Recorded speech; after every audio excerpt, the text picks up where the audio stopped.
શાળામાં 60 બાળકોને school leaving certificate આપી દેવાની ઘટના સામે આવી હતી। તે વિવાદમાં ઝી 24 કલાકના અહેવાલની અસર સામે આવી છે। શિક્ષણ સમિતિના પાલનપુરની શાળા નંબર 318ના આચાર્ય વિજય જિંજારિયાને બરતરફ કરવામાં આવ્યા છે। સાથે જ રાજ્યના શિક્ષણ મંત્રી પ્રફુલ પાનસેરિયાએ સમિતિ રચી અને તપાસના આદેશ આપ્યા છે। પાનસેરિયાએ કહ્યું કે આ સાંખી ન લેવાય તેવું કૃત્ય છે।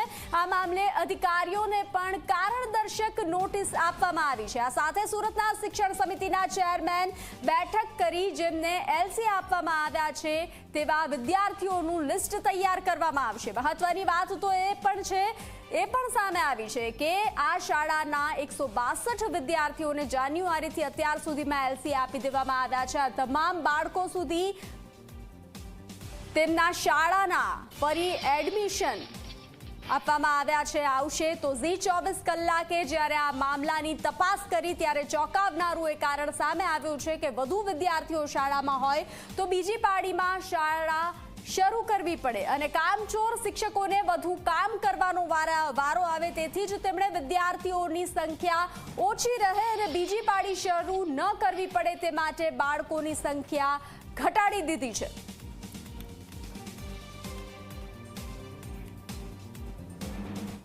આ એક સહન ન થાય એવું કૃત્ય જે આચાર્યએ કર્યું છે એટલે તુરંત જ મેં શાસનાધિકારી મેહુલભાઈને સૂચના આપી।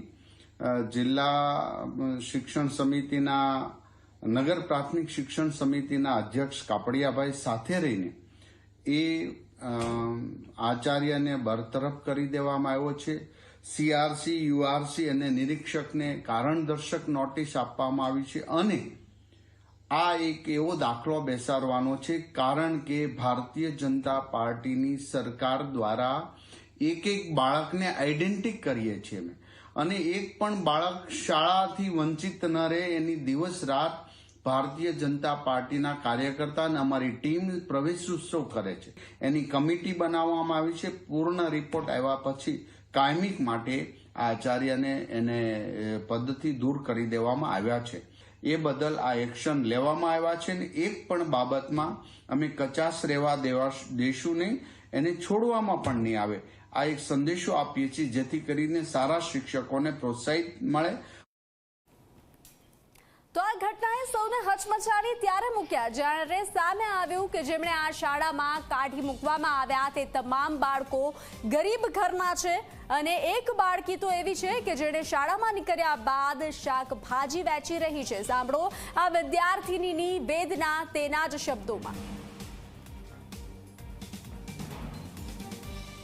અમે 5 સુધી લેટ આવેલા તો સરે અમને એલસી આપવામાં આપેલ।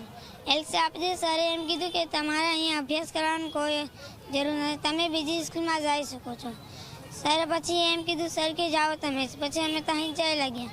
પછી અમે શંકા જ્યોતિમાં અહીંયા 1500 ફ્રી ભરીને અમે અત્યારે અહીંયા ભણીએ છીએ।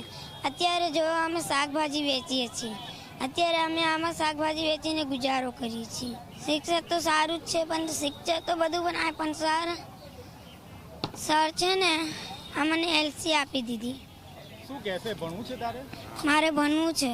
શું બનવું છે તારે? મારે શિક્ષક બનવું છે। આપની ચેનલ ઝી 24 કલાકે તો પોતાની ફરજ નિભાવી અને તમામ વિદ્યાર્થીઓને ન્યાય અપાવવા માટે પહેલ કરી, પરંતુ અહીં જરૂર એ છે કે તંત્ર પોતાની ફરજ નિભાવે અને કોઈ બાળકનું ભવિષ્ય અંધકારમય ન થાય તેનું ધ્યાન રાખે।